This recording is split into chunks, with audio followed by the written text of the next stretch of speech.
Hey guys, welcome back to my channel. So for today's video, we're going to be making epoxy glittered pens. These are the Ink Joy gel pens.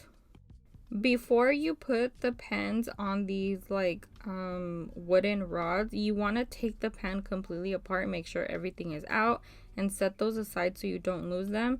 And now I'm taking some cutters and I'm cutting off the little pen clip. After that, you want to grab any sanding paper or sanding block to sand them down, because when you take off the pen clip, it kind of does leave like little pokey bits, and then underneath the pen it has like a little bump, so you just want to make sure you scratch up the surface really well before moving on to the next step. I used a 150 grit sanding sheet of paper. You could also use a sanding block or whatever else you have on hand. I highly recommend that you do not skip this step, because if you do, for some reason the epoxy and the glitter will not stick to the pen itself. I think it's because of the certain material it's made out of. So I highly recommend that you do not skip the sanding process.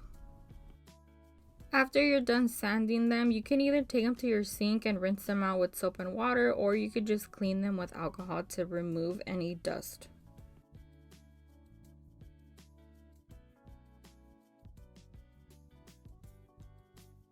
So now I'm adding a layer of white chalk paint. I used to spray paint these, but I didn't like the mess it made on the inside of the pen, and it's really hard to clean out. So to avoid that, I just use white chalk paint as a base, and then after it dries, I go in with my colored acrylic paint. Quick tip, let these dry on their own. Do not speed up the drying process by applying a heat gun, because you can get the pen to warp at the top. I learned that the hard way. I like to use an acrylic paint that sort of matches the glitter I'm going to be using. It doesn't have to be exact, but I like to do this step in case I don't get a full glitter coverage. It won't be noticeable as much. If I do notice that there is like a lot of like blotchy spots where glitter is missing, I will go in with a second layer of glitter.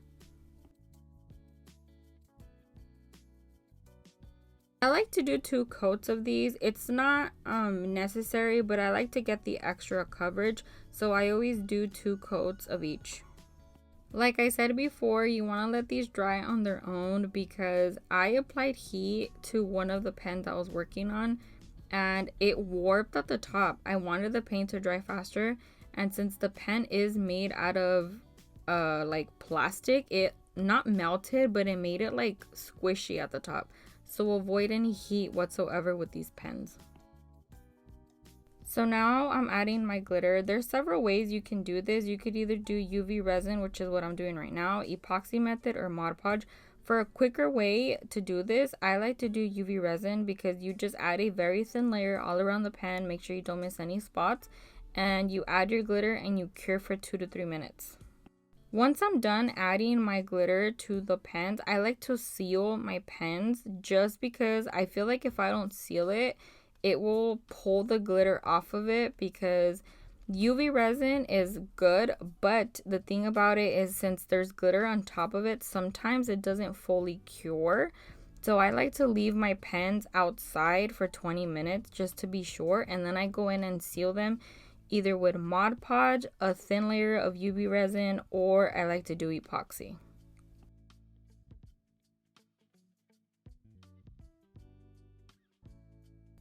So after I'm done glittering my pens, I just seal in my glitter with a thin layer of Mod Podge for all my pens and all around, and I let them dry on their own again, and once I'm done, I move on to the next step.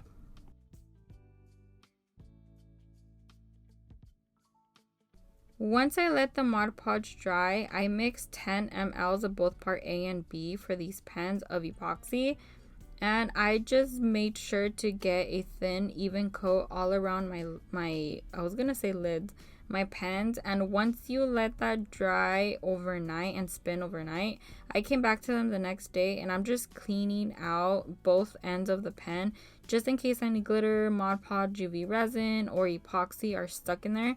because if you don't clean them, when you go to add in the little like clicker and then the pen itself and the little thing to screw in the pen, it won't close and it'll get stuck and you won't be able to click the pen in or out. So just make sure you do not skip this step whatsoever. Once I leave them spinning overnight, I come back to them the next day, and if you need to do any sanding, you can do it here. That's exactly what I did, and then I just prepped them for the next step. So this is where things get interesting. I was at the store looking at puff paints and I had a glitter and a white. For some reason I put the white one down and I took the glitter one, which is the one that I did not want to take. So yeah, we're improvising here. I added a little bit of red paint to the puff paint mixture just to kind of give it like a blood drip effect for the black pen, because we are going to be adding croc charms to these pens. But it didn't look as good as I thought it was going to look, but it still looked very cute. So I still kind of winged it.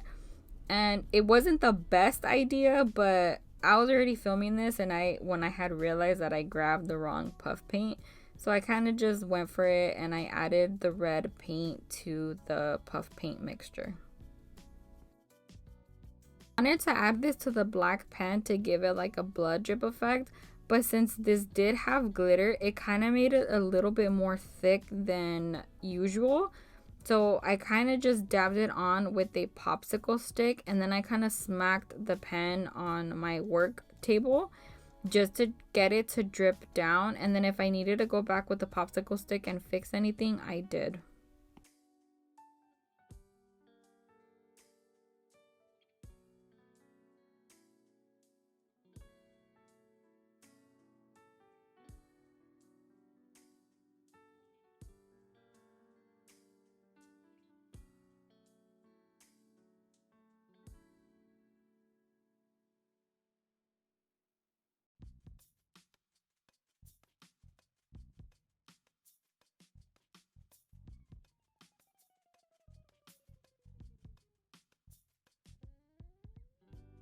For the blue and red pen, I added a spider web and I added it to the bottom of the pen, and I cut this out with my Cricut, and then I cut it in half to make the web a little bit smaller.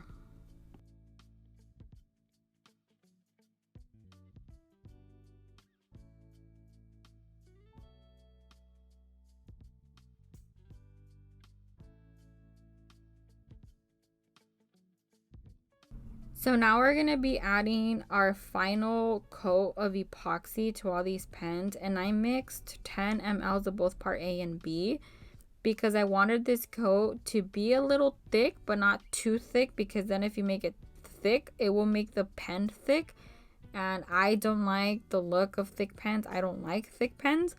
So just be cautious as to how much epoxy you are adding, and make sure you get the top of the pen as well, like where the clicker goes, but try to avoid getting it inside of the pen, because if it drips all the way down, it's going to be hard to take that out. So I'm just going to let that spin overnight and come back to it the next day to work on the croc charms.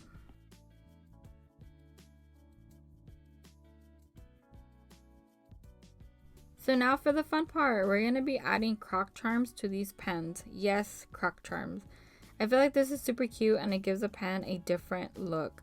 So you want to start by cutting off the attachment for the croc with these cutters. I don't know what they're called, but I will link them down below.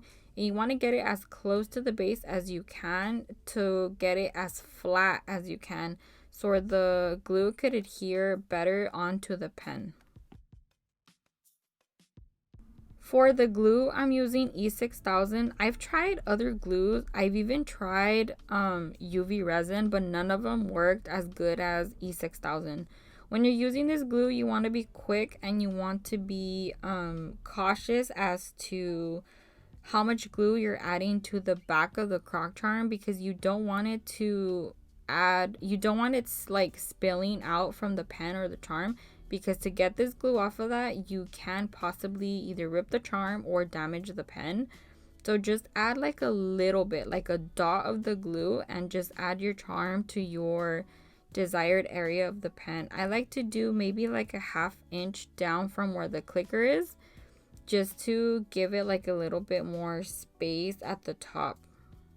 Once I'm done adding all my croc charms to the pens, I kind of let the pens like lean on something just so the croc charm doesn't like wiggle around and move and stick to a side of the pen I don't want it to stick to.